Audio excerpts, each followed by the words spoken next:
عن أبي هريرة رضي الله تعالى عنه قال قال رسول الله صلى الله عليه وسلم أتدرون ما المفلس যে হাদিসটি মুসলিম শরীফের ৬৪৪৪ নম্বর হাদিস, তিরমিজি শরীফের ২৪১৮ নম্বর হাদিস।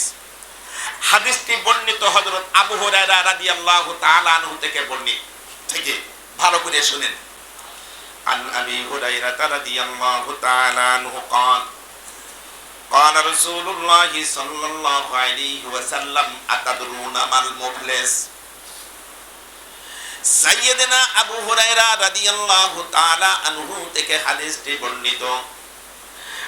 তিনি বলেন, রাসূলুল্লাহ সাল্লাল্লাহু আলাইহি ওয়াসাল্লাম একদিন সাহাবাদেরকে বললেন, আতাদরুনা মাল মুফলিস, এই তোমরা কি জানো অসহায় মানুষকে? অসহায় মানুষকে তোমরা কি জানো? সাহাবায়ে কেরামের কাছে দয়ার নবী জিজ্ঞাসা করছেন, মাল মুফলিস, তোমরা কি জানো অসহায় মানুষকে? সাহাবায়ে কেরাম মনে করেছেন যে দুনিয়ার যে অসহায় মানুষ আছে এরাই হলো অসহায় মানুষ। কালু, সাহাবায়ে কেরাম বললেন, আল মুফলিসু ফিনা মান লা দিরহামা লাহু ওয়ালা মাতাআনা। ও দয়ার নবী, আমাদের মধ্যে ওই ব্যক্তি সবচেয়ে অসহায়, ওই ব্যক্তি সবচেয়ে দরিদ্র, যার কোনো টাকা নাই, পয়সা নাই, সম্পদ নাই, জায়গা নাই, জমি নাই, গাড়ি বাড়ি কিছু নাই, টাকা পয়সা নাই। এই ব্যক্তি হলো আমাদের মাঝে সবচেয়ে বড় অসহায়। আমরা তো তাই মনে করি, কথা ঠিক না? যার টাকা নাই, পয়সা নাই, এরে কি মনে করি? একটু কথা বলেন, এরে কি মনে করি? অসহায় মনে করি না, এই মানুষটা অসহায়। আল্লাহ রাসূল বললেন না। ফাকালা রাসূলুল্লাহ সাল্লাল্লাহু আলাইহি ওয়াসাল্লাম বলেন, শুনে রাখো, তোমরা যে মানুষদেরকে অসহায় মনে করো আসলে অসহায় না, বরং ইন্নাল মুফলিসা মিন উম্মতি মান ইয়াতি ইয়াউমাল কিয়ামাতি বিসালাতিন ওয়া সিয়ামিন ওয়া যাকাতিন।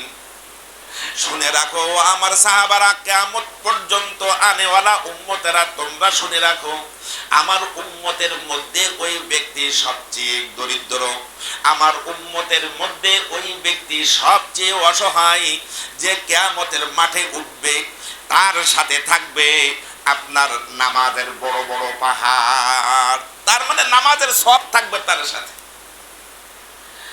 নামাজের সওয়াব বড় বড় পাহাড় থাকবে, সওয়াবের পাহাড়। ওয়াসিয়ামিন, আবার রোজার বড় বড় পাহাড় থাকবে, সওয়াবের পাহাড় থাকবে। ওয়া যাকাতিন, মানে ধনী মানুষ ছিল, টাকা পয়সাওয়ালা মানুষ ছিল, যাকাত দিত, যাকাতের বড় পাহাড়, সওয়াবের পাহাড় তার সাথে থাকবে। এই ব্যক্তি হলো সবচেয়ে দরিদ্র মানুষ কিয়ামতের মাঠে। এই ব্যক্তি কি শুধু নামাজ পড়লেই সওয়াব হবে, যাকাত দিলে সওয়াব হবে, রোজা রাখলে সওয়াব হবে, ভালো কাজ করলে সওয়াব হবে। কিয়ামতের মাঠে আল্লাহ পাক এই সওয়াবগুলো তার পিছনে পিছনে দেবে, যা আমার বান্দা পিছনে পিছনে যা। কথা কি বুঝে আসছে? কিন্তু রাসূলুল্লাহ সাল্লাল্লাহু আলাইহি ওয়াসাল্লাম বলেন, ওয়া ইয়াতি কশাতা মাহাজা, কিন্তু সওয়াবের পাহাড় থাকবে ঠিকই, কিন্তু তার সাথে আরো কিছু মানুষ থাকবে যে মানুষদেরকে সে গালি দিয়েছিল দুনিয়ায়, গালি দিয়ে তার সম্মানের হক নষ্ট করেছে, বেশি কথা বলে তার সম্মানের হক নষ্ট করেছে। কশাতা মাহাজা ওয়া কাযাফা হাজা, কাউকে দুর্নাম দিয়েছে। কি দিয়েছে? কাউকে দুর্নাম দিয়েছে। ওই ব্যক্তিও তার সাথে থাকবে, সওয়াবের পাহাড় থাকবে, আর এই ব্যক্তিও তার সাথে থাকবে। ওয়া আকালা মালা হাজা, ওয়া অন্যায়ভাবে মানুষের সম্পদ সে কি করেছে? মানুষের সম্পদ আত্মসাৎ করে সে খেয়েছে, এই মানুষও তার সাথে থাকবে পিছনে পিছনে। ওয়া সাফাকা দামা হাজা, আর কোন মানুষকে রক্তাক্ত করেছে দুনিয়ায়, তার বাহু বলে, তার অর্থ বলে, জন বলে, সব বল দিকে মানুষকে রক্তপাত করেছে, রক্তই রঞ্জিত করেছে, এইরকম মানুষও তার সওয়াবের সাথে সাথেও থাকবে। ওয়াজরাবা হাজা, আর ওয়াজরাবা হাজা কাহর গালে চড় মেরেছে, কাহরে আঘাত করেছে। এইরকম মানুষ কিয়ামতের মাঠে তার সাথে থাকবে। আল্লাহ পাক তো সব জানেন। এদিকে খেয়াল করেন, আল্লাহ পাক তো সব জানেন। আল্লাহ পাক বলবেন, এই ফেরেশতারা আমার ওই বান্দার সাথে সওয়াবের পাহাড় আছে, নামাজের পাহাড় আছে, যাকাতের সওয়াবের পাহাড় আছে, রোজার সওয়াবের পাহাড় আছে, অন্য অন্য আমলের সওয়াবের পাহাড় আছে, ওরে জান্নাতে নিয়ে যাও। ওই ব্যক্তিগুলা দাঁড়ায় যাবে যারা তার সাথে ছিল, ওই ব্যক্তিগুলা দাঁড়াই বলবে, হে আল্লাহ, ওই বান্দা তো আমাদের সাথে এই এই আচরণ করেছিল দুনিয়ায়, আমাদের কাছে মাপ চাই নাই, আমরাও তাকে মাপ দেই নাই। হে আল্লাহ, যতক্ষণ পর্যন্ত আমাদের হক তার কাছ থেকে বুঝায় না দিবা, ততক্ষণ পর্যন্ত তোমার কাছে আমরা দাঁড়িয়ে যাব।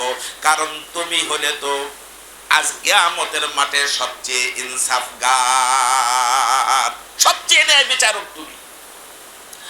আল্লাহ বলবেন, ধর ওই বান্দাকে ধর। আল্লাহ তো আগে বুঝে সব জানেন না। ধর ওই বান্দারে, ধর, মুখটা আমার দিকে ফিরায় নিয়ে আয়। এবার ফিরায় আনবে। হাদিস পাকের মধ্যে আসছে, ওই ব্যক্তিকে আল্লাহ পাক জিজ্ঞাসা করবে, এই তুমি কি এর গালি দিয়েছিলা? কয় হ্যাঁ। কয় দাও, সওয়াব থেকে কিছু দাও। এবার সওয়াবের পাহাড় থেকে কমা শুরু হয়ে গেছে। আবার বলে, একে তুমি রক্তপাত করেছিলা? কয় হ্যাঁ। দাও, তার তোমার সওয়াব থেকে তাকে দিয়ে দাও ওই পরিমাণ। এইরকম দিতে দিতে দিতে দিতে তারপরও সওয়াবের পাহাড় শেষ হয়ে যাবে। তারপরও কিছু বান্দা থাকবে আল্লাহর আল্লাহর সামনে বাড়ির জায়গায় দাঁড়িয়ে তারা বলবে, আল্লাহ, সওয়াবের পাহাড় তো শেষ, এবার আমাদের কি দিবা দাও, আমরা এখনো তো পাওনাদার দাঁড়িয়ে আছি। আল্লাহ পাক বলবেন, ওর সওয়াব তো শেষ, তোমাদের গুনাহগুলো ওর মাথায় চাপিয়ে দাও। প্রত্যেক ফেরেশতাদেরকে বলবে, গুনার মত বোঝাগুলো যে পরিমাণ ওর উপরে আঘাত করেছে, ওর ইজ্জত নষ্ট করেছে, ওর মাল খেয়েছে, ওই পরিমাণ গুনাহ এর মাথার উপরে চাপায়া দাও। দিতে দিতে দেখা যাবে একটা সওয়াব নাই, এখন জাহান্নামের দ্বার প্রান্তে চলে গেছে।